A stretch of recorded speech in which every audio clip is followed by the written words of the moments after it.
E.N.D here.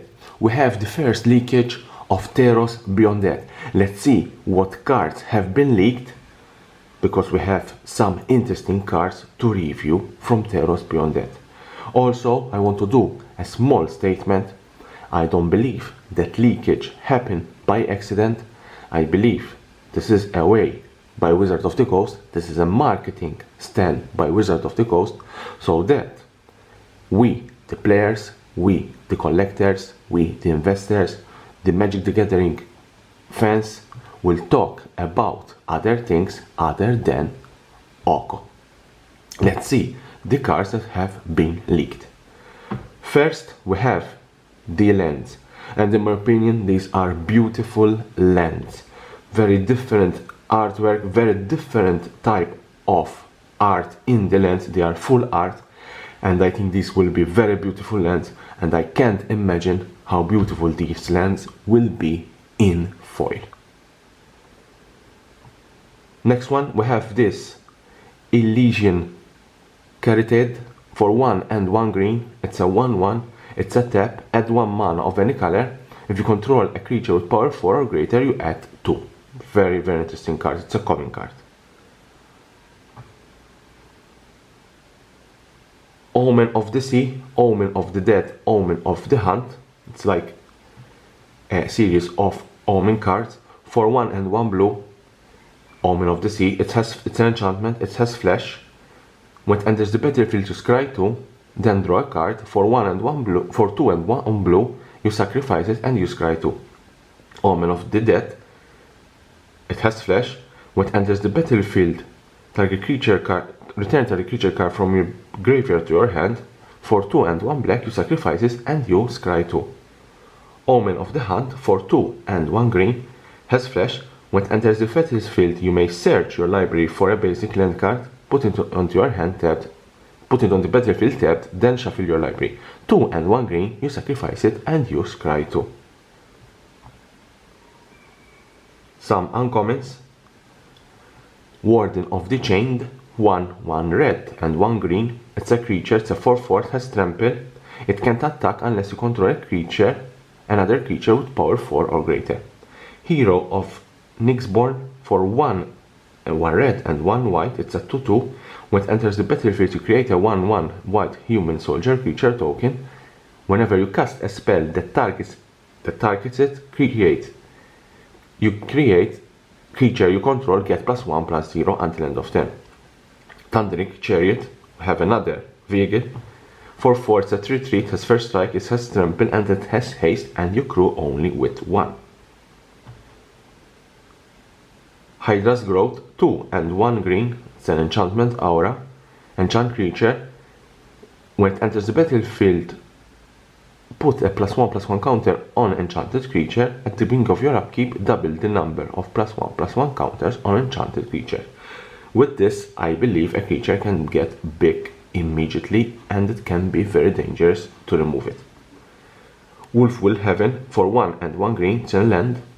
Whenever enchanted land is tapped for mana, it controls add an additional 1 green. 4 and 1 green, you sacrifice it, and you create a 2/2 green wolf creature token. Activate this ability during your turn. Chainweb Arachner for 1 green. It's a 1/2 spider. It has reach. When it enters the battlefield, it does damage equal to its power to target creature with flying and opponent controls. It has a new ability. The new ability is Escape. Exile 4 other cards from your graveyard. You may cast this card from your graveyard for its escape cost. Chainweb Arcaner escapes with 3 +1/+1 counters on it. Interesting ability, this escape. Heroes of the Revel, 4 and 1 red. It's a 4/4 soldier. When it enters the battlefield, create a 1/1 red satyr creature token with this creature's can't block. Whenever you cast a spell that targets Hero of River, creatures you control get +1/+0 until end of turn. Furious Rise, 2 and 1 red. At the beginning of your end step, if you control a creature with power 4 or greater, exile the top card of your library. You may play that card until you exile another card with Furious Rise. Dreamstalker Manticore, 2 and 1 red. It's an enchantment creature, Manticore. I believe that enchantment creatures will be back for Theros. Whenever you cast your first spell during each opponent's turn, it deals 1 damage to any target. At the beginning of Dreamshaper Shaman, it's a 5/4 enchantment creature, Minotaur Shaman. At the beginning of your end step, you may pay 2 and 1 red and sacrifice a non-land permanent. If you do, reveal cards from the top of your library until you reveal a non-land permanent card. Put that card on the battlefield and the rest on the bottom of your library in any order. You can imagine how powerful this card can be. Arios Eruptured, 2 and 1 blue, enters the battlefield tapped, doesn't untap during your untap step if you control a reflection. When it enters the battlefield, create a 3/2 blue reflection creature token. Trenody Singer, for 1 and 1 blue, it's a 1/3 creature siren. It has flash, it has flying, enters the battlefield, target creature and opponent controls get -X, -0 until end of turn, where X is your devotion to blue. This means that devotion is back in Theros. Now we have these 2 cards. These are Sagas. Sagas are back in Theros. Very interesting. Medomai's Prophecy, for 1 and 1 blue. It's a saga. The first stage is Scry 2. Second, choose a card name. Third, when you cast a spell with the chosen name for the first time this turn, draw 2 cards. Fourth, look at the top card of each player's library. Very interesting that Sagas are back in Theros and back in Magic the Gathering. Felix Statics, 1 and 1 white, instant, target creature control get +2/+1 until end of turn. Each creature you control gets +1/+1 until end of turn. Banishing Light, it enters the battlefield, exile target non-land permanent and opponent control until lightning banishing leaves the battlefield. We have another saga, Akron War, 3 and 1 red. First stage, gain control of target creature as long as Akron remains on the battlefield. This is a rare card, very good card I think. Until your next turn, creatures your opponent controls attacks each combat if able. Each tapped creature deals damage to itself equal to its power.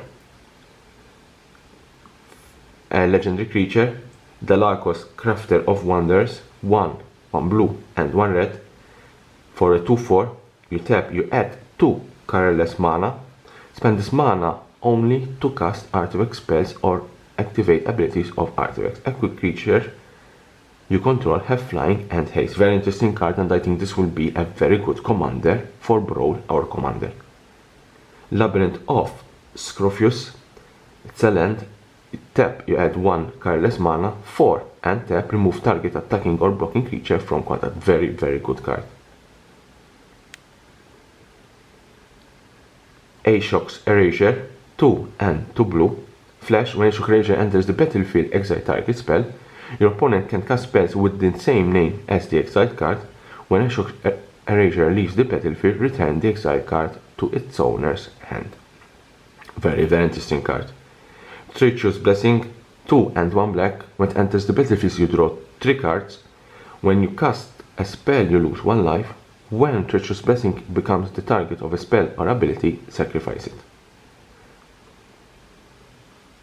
Last but not least, we have ELSPETH Sun's Nemesis, 2 and 2 white. This is the Planeswalker, 5 loyalty.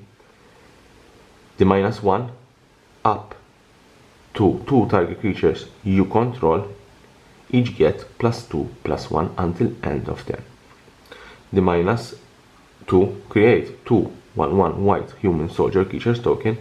The -3, you gain 5 life and has the escape ability. Exile 4 other cards from your graveyard, you may cast this card for the graveyard for its escape cost, that is 2 white. Very interesting card. This means that ELSPETH is back. We knew that ELSPETH, she will be back. There will be borderless Planeswalkers again, and I'm sure this will be the future of Magic the Gathering. I'm sure that this will continue to happen. These are all the cards leaked for Theros. Beyond that, let's see if in the future we have more leakage or when spoiler season begins. Can leave me a comment below what do you think about the cards, if these cards are good, if these cards will be used in standard, and here the subscription button, subscribe for my channel for more interesting videos about Magic the Gathering and the collectible world.